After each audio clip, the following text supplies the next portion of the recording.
Kanjeng Nabi itu suatu saat ininya terputus karena perang Uhud. Itu Kanjeng Nabi dia dolanan dirijine ini. Napa cara niki napa jari jemari ini Nabi putus. Dia dolanan. Jadi Nabi sendiri kadang sering ngajarkan ilmu hakikat. Hal lagi illa usbun udmiyat wa fi sabilillahi ma lafihi.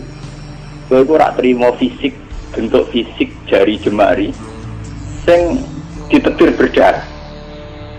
Tapi nak kue fisabilillah ayo wis kowe balik ning habitatem. Sehingga kenapa para sahabat itu ketika dicincang, ketika putus tangannya, putus kakinya, sahabat yang usul ke ilmu hakikat itu malah senang. Karena jasad kita ini kan ila sabilillah menuju jalan Tuhan. Sekali dia sudah terluka fisabilillah itu sudah menemukan formatnya. Cara teori Cina sudah menemukan formasinya. Paham gitu? Orang kok malah ngeluh itu berarti goblok kan ngeluh, paham tak? Paham ini apa? Jadi, makanya Nabi ngertikan, ya itu sudah ketemu formatnya. Ketika rohnya para syuhada nanti kembali ke Tuhan, ya ketemu formatnya lagi. Itu disebut wala taqulu lima yuqtalu fi sabilillahi amma. Dia tidak mati sesuai formasi awal, yaitu roh kembali ke Tuhan dan jasad ikut mengawal. Nah itu Nabi kadang ya pakai ilmu hakikat begitu. Mulane kula bolak-balik matur, kula nunggis mulai umur 20 tahun nopo pinten kula ngasih nggih gadah penyakit dan ekstrim penyakit saya. Sampai saat ini kula nak ngobatno ndak lebih 50% nggih karena saya tetap berpikir. Misalnya cara syariat kan berobat, tapi cara hakikat apa betul keberadaan saya di alam ini penting. Sehingga aku kepengen urip tak bela-belani ngantek ratusan juta. Jangan-jangan penting mati ku timbang uripku. Lah nek ngono lha apa tak bela-belani? Entek ratusan juta. Jadi misalnya kita berobat ya mau ya dari Nabi kan berobat ya berobat. Pokoknya kita Islam masih mau geruduk kadang orang paham. Sekali kamu mengamati dengan visi hakikat, coba sekarang sampean pikir, coba sekarang nggak pakai logika hakikat, pakai logika syariat saja. Saya ini misalnya asetnya 10 juta, misalnya, saya punya aset 10 juta. Tapi misalnya aku rugi nawan atau dipengaruhi di masa depan soalnya, kalau kulo kan soalnya cara teori di masa. Misalnya kulo rugen, artinya kere di duit 10 juta aset. Tujuan saya sembuh kan supaya aku iso sembuh sehat, engkau iso kerja untuk anak. Tapi karena saya sakit nanti operasi tidak 10 juta. Operasi tidak 10 juta. Wong aku DPR mesti iso marisi anak. Apa mana nak duit 10 juta tak ada gue berobat malah jelas ra iso marisi. Lah nak ngono penting matiku ya dibagi 10 juta. Karwan iso diwaris langsung. Sementara anak aku mari dibiayai 10 juta, orang mesti mari 10 juta mesti artinya tidak ada jaminan kalau berobat itu secara visi ke depan lebih baik. Soalnya malah ngantek donya nggak jelas akibat positifnya. Misalnya tetap lumpuh duit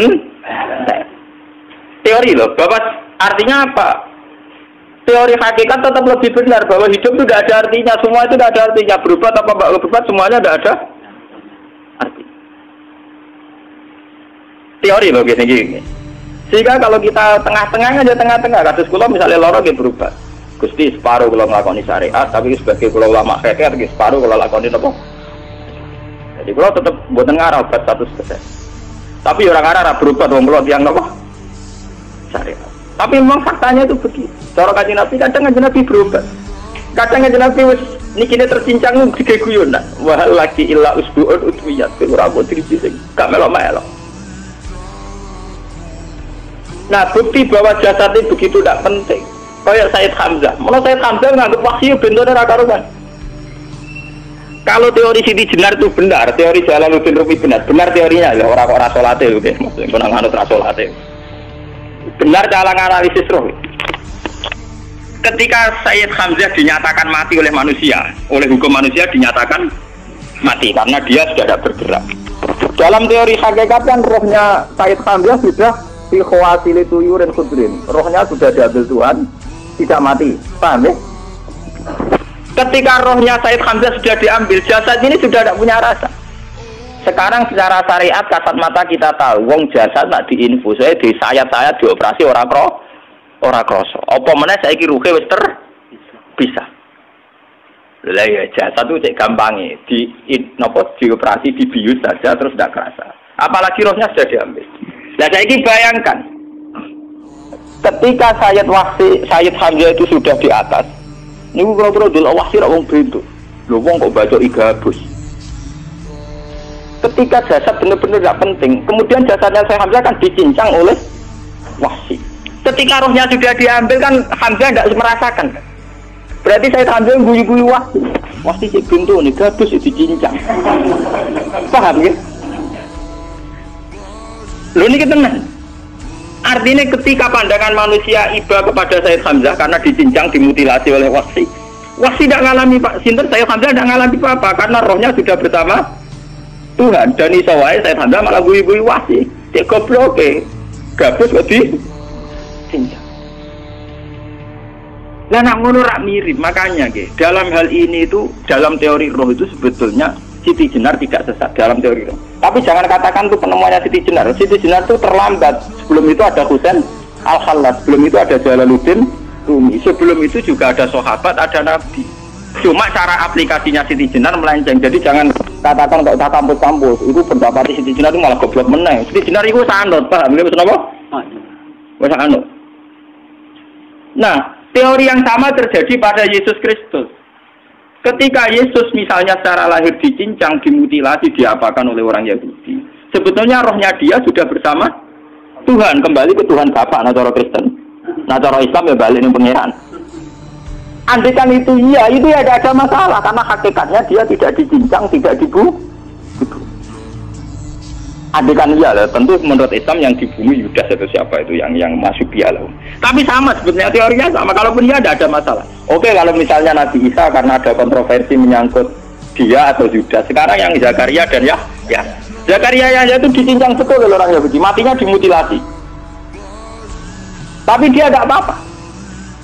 Karena ketika beliau dicincang, rohnya sudah diambil. Ini rumah tenan kan, bener untuk kendel mati paham kan ya. Jadi maksudnya ini kula ajari, nak mati itu tidak problem. Ini kalau urip mati loh. Nah ini bersamaan paham ya. Kaitan la ilaha illallah ini nanti semuanya sama kaitan sama apa? La ilaha illallah. Ini nanti ujungnya sama dengan la ilaha illallah. Begitu juga seterusnya. Misalnya Yahya kalian sinten? Zakaria. Ketika Tuhan ditanya, jadi tenggene alam malakut pengiran ditakok, ya Allah, Yahya dan Zakaria itu kan hamba pilihan engkau. Ketika dicincang kok jenengan biarkan. Endi Yahya Zakaria dicincang? Aku itu ra goblok dari pengiran. Sedurunge dekne dicincang jasate ruhe tak jipuk. Dadi dekne ora krasa blas. Begitu juga ning tafsir-tafsir sampean lihat wa Maryama. Sayyidah Maryam yang istrinya Fir'aun. Itu kan dia iman sama Nabi Musa. Asiyah imro'ati apa? Fir'aun. Asiyah imro'ati Fir'aun, ya. Itu kan dihukum oleh Fir'aun. Ketika mau ditumpahi apa? Batu besar. Iku Allah ketika pangeran, ya malaikat maut, cepat ambil rohnya sebelum dihunjami batu besar. Terus rohnya diambil. Sebab itu dalam hukum Tuhan, Tuhan itu tidak merasa bahwa Tuhan membiarkan Asiyah, membiarkan Hamzah, membiarkan Yahya, membiarkan Zakaria. Dalam hukum Tuhan semua orang ini roh-roh terhormat. Akhirnya nak anggo teori iki sing nyincang malah goblok wong gabus goblok sin. Jangan ngono dadi. Nah anggo teori iki malah berbalik, sing goblok sing nyincang. Paham? Yo ora kok sesuai sampean kiaskan saja. Wong dibius wae disayat-sayat gak kroso. Kaya apa nak ruhe bener-bener tercabut terpisah. Rasane nang ndi? Ini disebut wala taqulu lima yuqtalu fi sabilillah napa?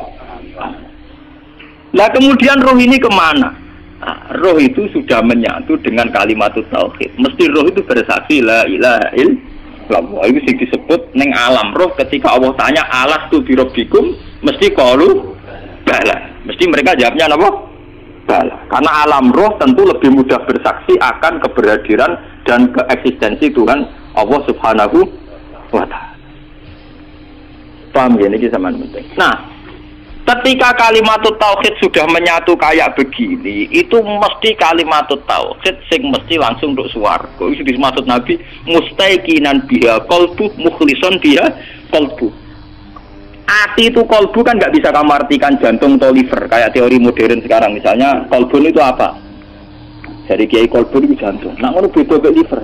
Lah liver apa kabidun? Itu akal-akalan aja padha ora paham. Bahasa kolbun, fikrun, aklun itu sesuatu yang misteri.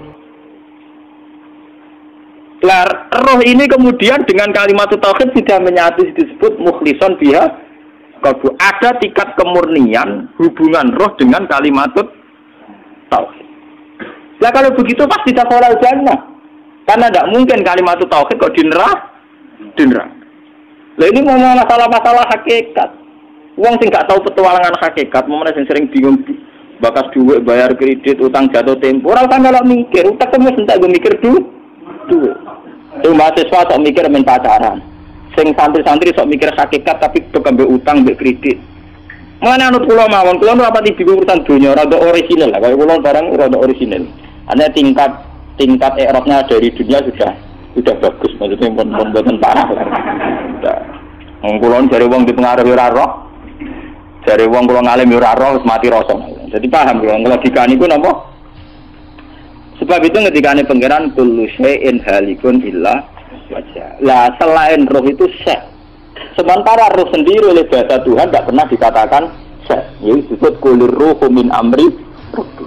Makanya Imam Ghazali ngendikan sangat bodoh orang menyamakan roh dengan roh. Roh itu tidak kholku tapi amru.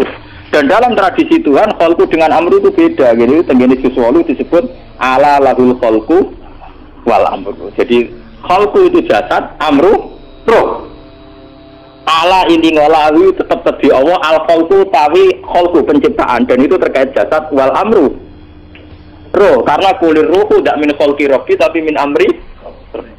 Kalau sudah amru itu manusia siapapun tidak bisa memahami yang namanya apa? Amru. Mulane kula nate ditanggepi. Mulane kula nu syukur, bae kula ulama sing rada ngawur lah, wae kula mantep disayang Kanjeng Nabi. Muga sing paham Kanjeng Nabi zaman akhir termasuk kula, jelas termasuk kula. Kula tak angen-angen. Kula kan sering maca Abu Yazid Al-Bustami ketika petualangan ning alam malakut ning langit dolanan. Tak angen-angen yo. Pancen nek ning alam roh mungkin sedanten. Kados Kanjeng Nabi Isra Mi'raj, nanti ketemu Nabi Musa, Nabi Ibrahim, Nabi Isa, memang enggak ada masalah. Kalau alam roh sekarang pun siapa saja yang mukasyafah bisa ketemu Nabi Muhammad, Nabi Isa, karena alam roh enggak ada batas. Enggak ada batas waktu, enggak ada batas apa-apa. Sudah melintasi ruang dan waktu. Alam fisik sing ruwet. Engko ruhen mlebu jendela wis ra iso alam fisikku gampang, kalau boleh wis ra iso. Paham ya? Karena alam roh itu melintasi batas ruang dan lah itu ada penyair dari India. Dia iman dengan Nabi Muhammad perkara ini sederhana. Nabi Idris ya nabi, tapi rumah saku wong egois. Mergo teng cerita-cerita kan Nabi Idris itu kepengin roh swarga. Bareng mbek pangeran didono neraka ampun-ampun dono swarga. Perjanjian mbek pangeran iki cerita lho teng kitab-kitab kuno. Syaratnya sitok terus kowe kudu janji gelem mulai. Wong iki dolanan wisata. Nggih Gusti. Wah, jenenge wisata nggih mulai to Gusti. Lah iya kowe ora ngayahe. Mbus swarga tinggal mestine kowe sampean mati terus mlebu swarga. Iki wisata tak didono tok tapi kowe kudu semula ya. Nggih. Walhasil ana cerita dari Nabi itu ngakali pangeran sandale ditinggal sitok. Ya, dadi malah nak kiai politik bodoh niku ya biasa. Wong Nabi ta bodoh di pangeran sih. Lha iki cerita wonten kitab e maksudnya. Dia takono sok ta ora gak ada mikir ngono, mikir dunya, ada mikir ngono barang engkek maksudnya. Walhasil akhirnya barang wis ditokno. Terus cek blengaan. Sandal kula tarik. Bareng wis mlebu nang cupuk. Dicupuk digoleki ati saya kira ketemu. Wong Nabi itu diantus iki ning swarga. Mergo perjanjiane goleki sandal cupuke swarga apa ora ketemu. Nate direng to. Mulane Nabi nek ning swarga sinten? Nabi itu. Wis goleki sandal.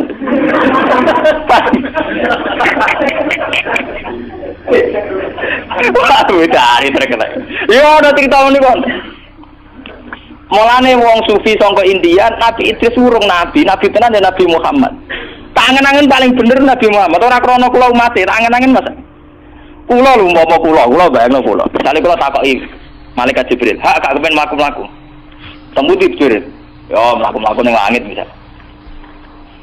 Terus kula misale ning langit Karena ngerti alam ajaibul malakut, misalnya ning langit non pemandangan indah, no jabar jat, fakus sahama, istilahnya pokoknya semuanya indah. Ya semuanya indah kan gara-gara aku biasa roh Ruhin, roh Mustafa, roh wong ra jelas-jelas iki. Kemudian ning kono wong ganteng-ganteng sing wedok widadari ayu-ayu, tentu aku nganggep ning kono lebih indah tapi dari sekarang. Tapi nak diwalik nganggo teori iradatullah. Wong ning kene ganteng-ganteng, do maca tasbih wajar raine cemorong wajar nek jenenge ra bingung. Nang donya ku wong do bingung, ora duwe kadang sungguh ya antik juga ciptaane. Artine umpama posisiku ning gone alam langit, mlaku-mlaku ning bumi yo seneng mergo dianggap mlaku. Mulane Nabi Muhammad ketika ning alam malaku ditakoki, kowe roh ajaibi mulki, kowe roh aja. Aku roh terus, zaman ning bumi ya roh, zaman ning langit. Karena misalnya malaikat penghuni langit, itu dianggap prestasi dari melaku-melaku roh kue-kue itu. Artinya, bagi mereka sing darani melaku-melaku roh alam malakut ya roh kue-kue ini iki ning alam do. Padha bagi wong sing ning donya sing darani melaku-melaku ning alam malakut. Tapi kesimpulannya akan sama. Engkau kowe delok alam malakut ya ape kagum Allahu Akbar subhanallah. Kowe delok alam bumi dengan segala variasinya juga akan kagum Allahu Akbar subhanallah. Sehingga Nabi Muhammad tenang ae ning alam malakut ya dekne terus bisa Allahu Akbar subhanallah. Ning bumi ya Allahu Akbar subhanallah. Mun pengiran ku gawe, kowe pancen anta abdi hakon. Maksud kowe pancen nabiku tenan jos tenan iki. Ora gampang ning pengiran Masra Ruhin. Tidak gampang bisa mengagumi ciptaan Allah yang dengan bentuk yang tidak jelas-jelas begini, paham ya? Dan itu Nabi Muhammad tetap bisa, dan itu luar biasa. Paham ya?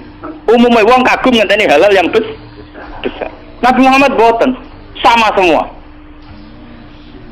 Nah itu sing dimaksud mulane dari hikam kaifa atadinu bisain inni arwaha fi kulli syai'. Bagaimana saya anti sesuatu wong saya melihat Allah di semua sesuatu. Ma ra'aitu syai'an illa wa ra'aitu wa qabla. Saya tidak pernah melihat sesuatu yang wujud kecuali melihat Allah dulu. Jadi misalnya aku roh Mustafa, cara sing aran hikam. Lho Allah gawe Mustafa, roh Ruhin Allah gawe Ruhin. Roh Kifuat Allah gawe Kifuat. Yang dikagumi itu Tuhan. Lah bentuk kagumannya sama. Misalnya sekarang begini. Pak SBY itu kalau senyum atau siapa yang ketua Demokrat senyum, itu juga wajar. Wong di duit di jabatan bisa senyum wajar. Tapi ini aneh sekali, orang nggak punya apa-apa kok bisa senyum. Jadi tingkat ajaibnya lebih tinggi. Paham ya? Paham ya? Tingkat ajaibnya lebih tinggi. Paham? Dan itu tetap bisa Allahu Akbar. Subhanallah. Malah aku niru Nabi Muhammad. Roh kowe iso Allahu Akbar, roh sapa iso Allah. Dan itu butuh orang yang tauhidnya tingkat tinggi dan banyak baca ya.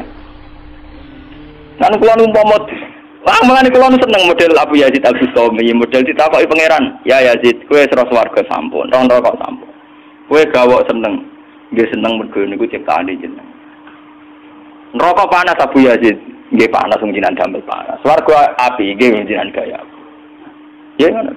Lah maksud tempi, nggih pokoke tetep penting jenengan. Liyane iku nggih sifat kabeh mergo jenengan ga. Ya tentunya nggih ngoten.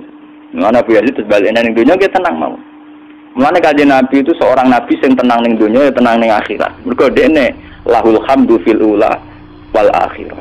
Beliau sudah bersaksi betul kalau Allah lahul hamdu fil ula wal akhirah. Subhanallah hina tumsuna wa hina tusbihun. Makanya Nabi mengajari dengan cara syariat, misalnya kita bangun tidur. Bangun tidur kata Nabi kita diajarkan asbahna wa asbahal mulku lillah. Gusti kula tangi turu. Ujung-ujungnya nyiksa ini kerajaannya jeneng. Kula sakniki turu Gusti, turu nggih termasuk ayate kekuasaane napa jenengan. Mulane dari kanjeng Nabi amsaina wa amsal mulku lillah wa asbahna wa asbahal mulku lillah. Dadi kanjeng Nabi wae esuk nyiksani pangeran, sore nyiksani pangeran, roh Jibril nyiksani kekuasaane pangeran, roh Ruhin nyiksani kekuasaane pangeran. Sehingga dekne ra perlu kelangan sandal kok Nabi ora perlu bodoni pengen. Lah kitab-kitab kenapa Nabi itu ora mulai. Mergo sandal ditinggal bareng digolek ora ketemu. Yo kok ono cerita ngono. Mulane jare sapa fiksi ilmiah novel luwih canggih. Wong kuno-kuno nak gawe fiksi kelas tok swarga gak alam malah. Luwih seru petualangane lho napa? Ora trimo nenek sihir. Paham ya? Lah Lah, kalau kalimat tauhid sudah menyatu kayak Zakaria, kata sinten Abu Yazid Al-Bustami itu mesti dakhalal. Dan perlu kamu catat, pertanyaan Abu Dzar itu pertanyaan bodoh wa insana wa insaroko. Orang yang belajar ilmu hakikat tentu janggal dengan pertanyaan Abu Dzar. Piye Abu Dzar pinter Kanjeng Nabi? Maksudnya ngeten iki. Wong sing nglafadzno la ilaha illallah dakhalal jannah, senajan to dekne zina, senajan to dekne nyolong. Orang yang memahami ilmu hakikat tentu janggal bagaimana orang yang melafazkan la ilaha illallah kemudian dia berzina. Ciri utama orang nyebut Allah idza dzikirallah wajilat. Kalau wajilat kulubu mau mengkeret ora iso zina, paham? Paham nggih? Mulane Abu Dzar iku goblok, paham nggih? Paham nggih? Dadi nazar mulane kuwi nerangno telung fase, paham nggih? Berarti kowe orang mukmin sing dzikira wajilat wong dzikira, kok becik iso di? Wong mengkeret ora iso apa? Zina, paham nggih? Mulane nang ngaji kowe bejo ketemu ulama ulun bejo kudu syukur to. Mboten iki tenan kudu syukur to. Artinya ada kitabnya, terus ada analisisnya, terus ada marojeknya, terus orisinil. Artinya orisinil itu kalau kan apal Quran hadis. Artinya ya waras artinya itu. Buat ini tenan, buat ini tak hadis bi nikmat. Paham ya? Tapi piye wae nak ida dikira wajilat. Muni Al-Fatihah.